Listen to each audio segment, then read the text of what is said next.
নমস্কার বন্ধুরা, আমি সুমি। আপনারা দেখছেন সুমি রান্নাঘর।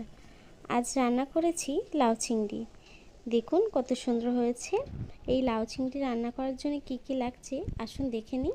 আর আমার ভিডিওটা যদি ভালো লেগে থাকে চ্যানেলটাকে সাবস্ক্রাইব করে ভিডিওটা লাইক দিয়ে দেবেন। চলুন তাহলে রান্নাটা শুরু করা যাক। দেখুন বন্ধুরা, আমি প্রথমে একটা কড়া বসিয়ে নিচ্ছি লাউ চিংড়ি বানানোর জন্য। কড়াইটা গরম হয়ে গেছে, তেল দিয়ে দেবো। তেলটা গরম হয়ে গেছে, আমি কিছুটা চিংড়ি মাছ নুন হলুদ মাখিয়ে রেখেছিলাম, চিংড়ি মাছটাকে ভেজে নেব। দেখুন বন্ধুরা, আমি চিংড়ি মাছটা কিন্তু ভাজা হয়ে গেছে, এখন তুলে নেব।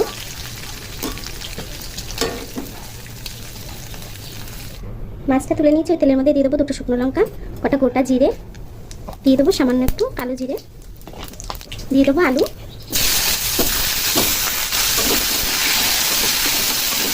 দেখুন আলুটা প্রায় ভাজা হয়ে এসেছে কিছুটা। এখন আমি লাউগুলো দিয়ে দেবো। আমি একটা লাউ কুচি কুচি করে কেটে রেখেছি, একটু মোটা আলু কুচির মতো। লাউগুলো দিয়ে দেবো। লাউ চিংড়ি কিন্তু কম মশলায় রান্না করলে বেশি ভালো লাগে খেতে। আমি কম মশলায় আজকে রান্না করবো। দিয়ে দেবো স্বাদ মতো নুন, দিয়ে দেবো হলুদ গুঁড়ো,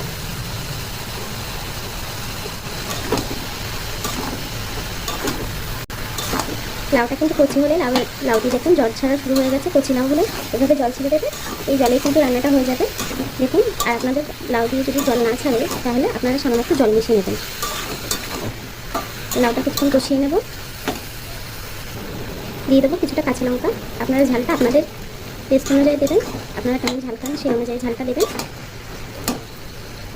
দিয়ে দেবো কিছুটা লম্বা লম্বা করে কেটে রাখা টমেটো। আমি একটা গোটা টমেটো কেটে দিয়ে দিয়েছি, একটা গোটা টমেটো দিয়েছি।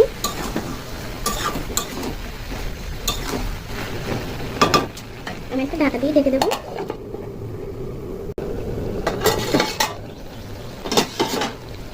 দেখুন বন্ধুরা, লাউ দিয়ে কিন্তু জল ছেড়ে দিয়েছি, কত সুন্দর দেখুন। এই জলে কিন্তু আমার লাউটা পুরো সিদ্ধ হয়ে গেছে। দিয়ে দেবো সামান্য একটু জিরে বাটা।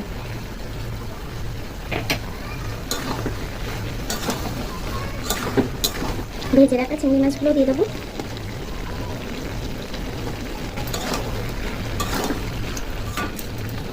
আরও কিছুক্ষণের জন্য ঢেকে দেবো।